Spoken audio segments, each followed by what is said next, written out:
राधे राधे मेरे प्यारे भाइयों बहनों माताओं व बंधुओं, संस्कार की बातें चैनल में आपका स्वागत है। बंधुओं, आज मैं आपके लिए लेकर आई हूँ पूर्णिमा के दिन सुनी जाने वाली कथा। बंधुओं, पूर्णिमा के दिन इस कथा को जो मनुष्य भी सुनते हैं उन्हें जीवन में पूर्ण सुख की प्राप्ति तो होती ही है, साथ ही जीवन में उन्हें कभी भी आर्थिक संकटों का सामना नहीं करना पड़ता। उनके जीवन में सदा ही खुशहाली बनी रहती है।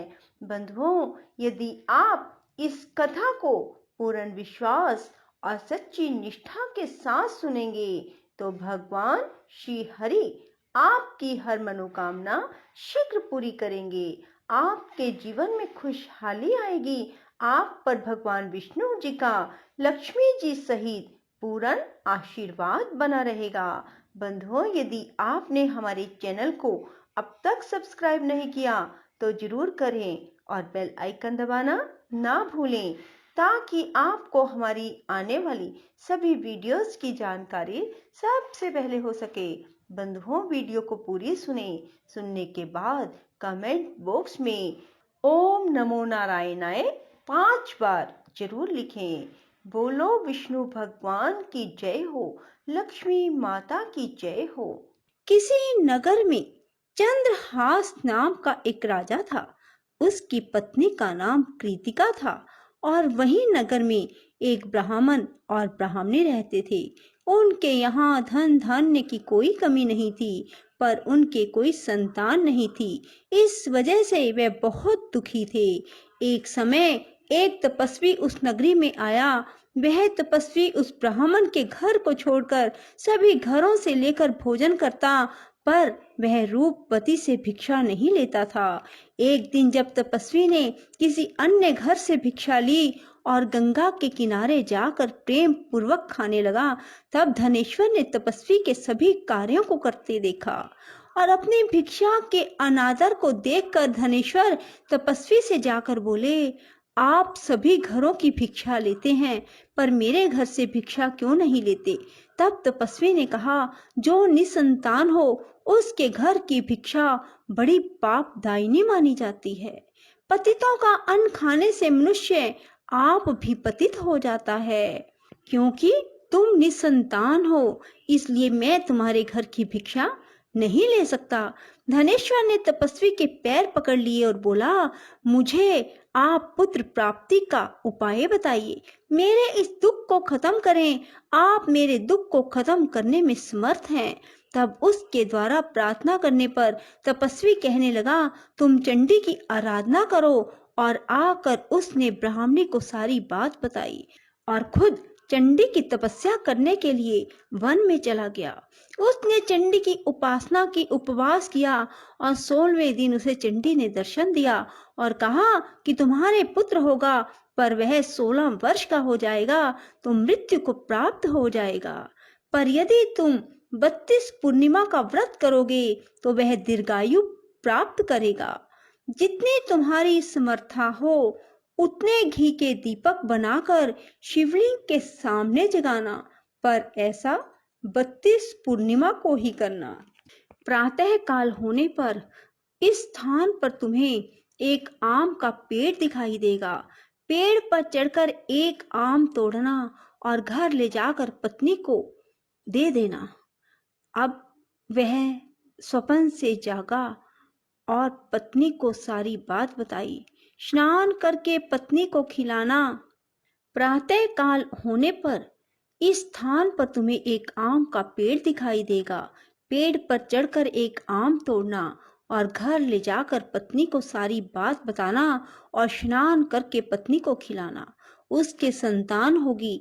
जब वह सवेरे उठा, उसने वहां एक आम के पेड़ को देखा और आम लगा देखा, पर वह आम तोड़ ना पाया क्योंकि आम बहुत ऊंचे लगा था। और गणेश जी से प्रार्थना करने लगा कि हे गणेश जी, मेरा कार्य सिद्ध करें और मैं अपना मनोरथ पूर्ण कर सकूं। गणेश जी की कृपा से धनेश्वर पेड़ पर चढ़ गया और उस फल को देखा। उसे महसूस हुआ कि ये तो वही वरदान वाला फल है, और उसने तोड़ा और पेड़ से नीचे उतर आया, और फिर घर जाकर उसने अपनी पत्नी को दिया। 9वें महीने उसके पुत्र पैदा हुआ, और पुत्र बहुत ही सुंदर और सुशील था। उसकी माता पिता ने 32 पूर्णमासी का व्रत करना शुरू कर दिया। 16वां वर्ष लगते ही माता पिता को चिंता होने लगी कि कहीं 16 वर्ष होने पर बेटे की मृत्यु तो नहीं हो जाएगी। इसलिए उन्होंने अपने मन में विचार किया कि ये घटना अगर उनके सामने घटित हुई तो क्या होगा। उन्होंने उस बच्चे के मामा को बुलवाया और कहा कि हमारी इच्छा है कि देवी दास को तुम 1 वर्ष के लिए काशी में ले जाकर विद्या ग्रहण करवाओ। उसे अकेला बिल्कुल नहीं छोड़ना, तुम सदा उसके साथ रहना। और इस तरह से उन्होंने अपने बेटे को 1 वर्ष के लिए काशी भेज दिया। किंतु यह बात मामा को नहीं बताई। धनेश्वर ने अपने पुत्र की मंगल कामना के लिए भगवती की आराधना शुरू कर दी और फिर 32 पूर्णिमा का व्रत पूरा कर लिया। कुछ दिनों के बाद मामा भांजा किसी गांव में ठहरे हुए थे। जिस धर्मशाला में वे ठहरे हुए थे वहां एक बारात ठहरी हुई थी। लगन के समय वर को कोई रोग हो गया। वर के पिता ने कुटुंबियों के साथ विचार विमर्श किया कि वह देवीदास को वर के रूप में ले जाते हैं और बाद में विवाह के अन्य काम अपने पुत्र के साथ करवा देंगे।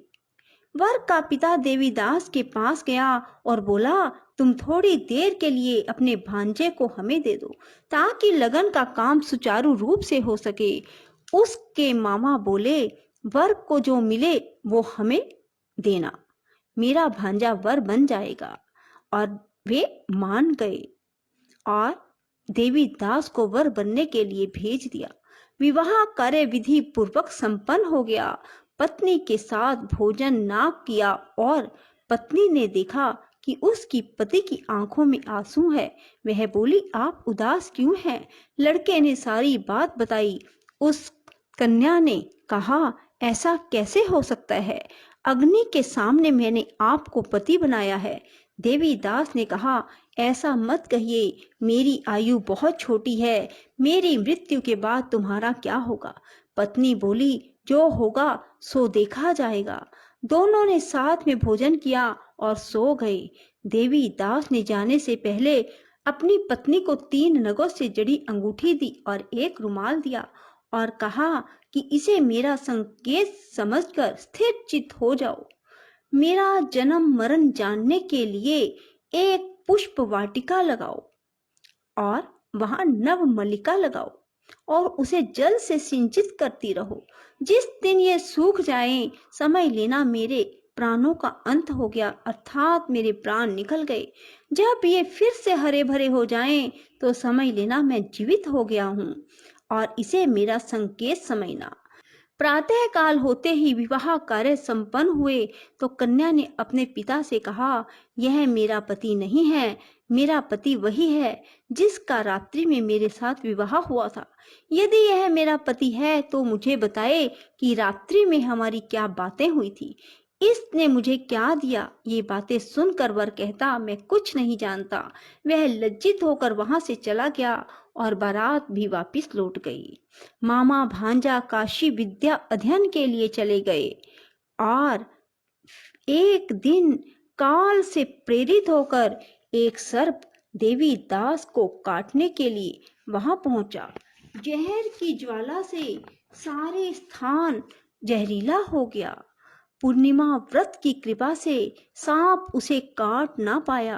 काल वहां आया, उसके शरीर से उसके प्राणों को निकालने की कोशिश करने लगा और वह मूर्छित हो गया। भगवान शिव पार्वती भी वहां आए। उसे मूर्छित दशा में देखकर माता पार्वती ने शिव जी से कहा, इसकी माता ने 32 पूर्णिमा का व्रत किया था, इसे प्राण दें। भक्त वत्सल भगवान ने उसे प्राण दान दिए। व्रत के प्रभाव से काल को भी पीछे हटना पड़ा। उसकी स्त्री उसकी प्रतीक्षा करती थी। उसने देखा कि पुष्प वाटिका में कुछ भी ना रहा और साथ ही देखा कि सब हरा भरा हो गया। ऐसा देखकर मैं बहुत हर्षित हुई और अपने पिता से बोली, पिताजी, मेरे पति ठीक हैं, उन्हें ढूंढिए। उधर मामा भांजा भी 16वां वर्ष पूरा होने पर काशी से वापस चल पड़े और कन्या के घर पहुंच गए। कन्या ने अपने वर को पहचान लिया। धनेश्वर 32 पूर्णिमाओं के व्रत करने से पुत्रवान हो गया और जो भी स्त्री इस व्रत को करती हैं वह कभी विधवा नहीं होती, सौभाग्यवती रहती है। यह व्रत पुत्र पौत्रों को देने वाला और सभी मनोकामनाओं को पूर्ण करने वाला है। भगवान शिव की कृपा से 32 व्रत करने वालों की हर इच्छा पूरी हो जाती है। बोलो शिव शंकर भोलेनाथ की जय। राधे राधे, जय श्री कृष्णा। बंधुओं, यदि आपको हमारी वीडियो पसंद आए तो इसे लाइक करें और शेयर भी जरूर करें। धन्यवाद।